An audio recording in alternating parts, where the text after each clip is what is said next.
Hello, some pretty dramatic contrasts to come in the weather across Europe in the next couple of days. Two areas of low pressure bringing some very strong winds and heavy rain.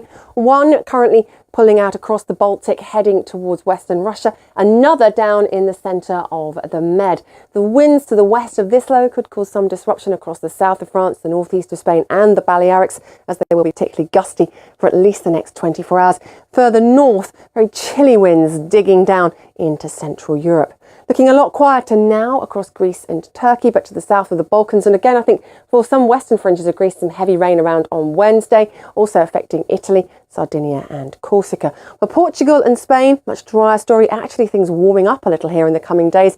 A residue of cloud across the northwest of Europe, but here's that deep low digging down across the Baltic. For Thursday, you can see those really strong winds targeting western Russia. The rain in association with this low are not quite as significant, I should say, as the rain with the low further south, which could bring some flooding to parts of western Greece and southern Italy in the next couple of days. In terms of the outlook across Western Europe, actually quite a lot of sunshine in the forecast for the coming days, and temperatures will start to push up here accordingly too.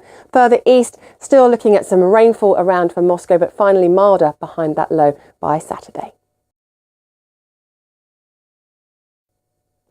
Hello. The remnants of Hurricane Rosa will continue to produce some heavy rain across the desert southwest of the US for the next couple of days. And here's the cloud that marks that on the latest satellite picture. Some of that rain also, I think, going to fringe across towards the Four Corners region in the next 24 hours or so. Pretty nasty area of low pressure here in the northeast, producing some heavy thundery rain, maybe even the risk of the odd tornado. And then for the Canadian prairies and the northern Rockies, it's a big plunge of cold air that we're going to be contending with in the next couple of days. Temperatures dropping down in some areas 10 to 15 degrees below average, and they'll hover around freezing, I think, by day across the prairies, for example. Could even see some of our first significant snowfall of this season across British Columbia and Alberta in the next day or so. Further south, a closer look at that rainfall in association with the remnants of Rosa. Some heavy downpours to come for Phoenix. 1 or 2 showers are possible in Los Angeles in the next couple of days, but for San Francisco, Seattle and Vancouver, the outlook is set fair.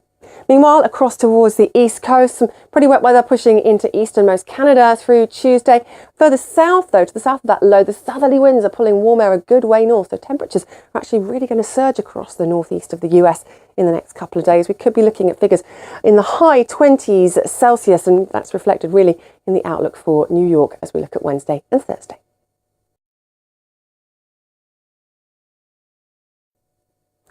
Hello. The weather has been pretty dramatic across southern Brazil, Uruguay, Paraguay and northern Argentina in recent days.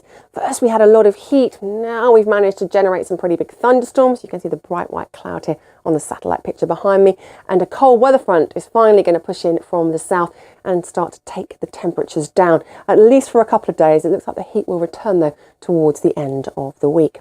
Still have plenty of showers to be found across northern Peru, extending in to Colombia. As we head further east, though, generally clearer skies across the east coast of Brazil. A bit more cloud from time to time, though, possible for Salvador. I think, though, the rain in association with this front nudging into Uruguay is going to be fairly heavy and relentless, and we could see some flash flooding. Further south, some pretty cold air, even for this time of year, pushing into southern Chile, and the risk of some significant snowfall, even to lower levels. There are the showers and that dip in temperature for Rio de Janeiro as we go through Thursday and Friday. Across Central America, some sunny spells for Mexico, but more showers if you're close to the Yucatan Peninsula, for Belize as well. But I think quite a lot of rain potentially in the forecast for Jamaica, Haiti and the Dominican Republic in the next couple of days. Generally for Cuba, the outlook is somewhat drier, but we can't rule out the odd shower here either. Havana, perhaps at a greater risk on Thursday and Friday.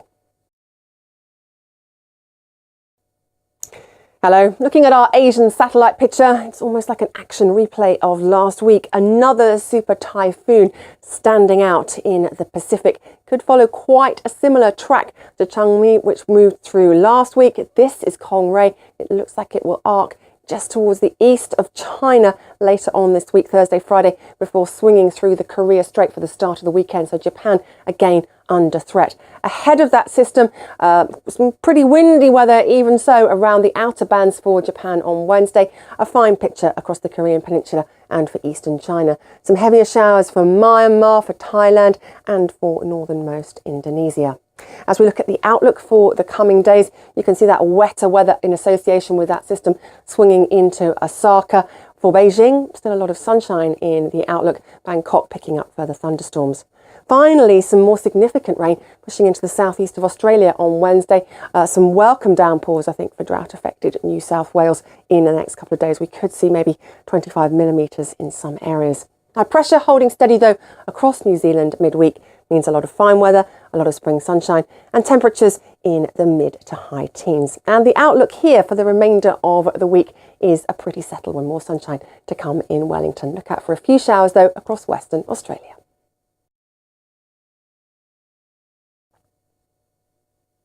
Hello. Further heavy showers will affect southern India in the next couple of days. Some warnings have been issued for the risk of localised flooding.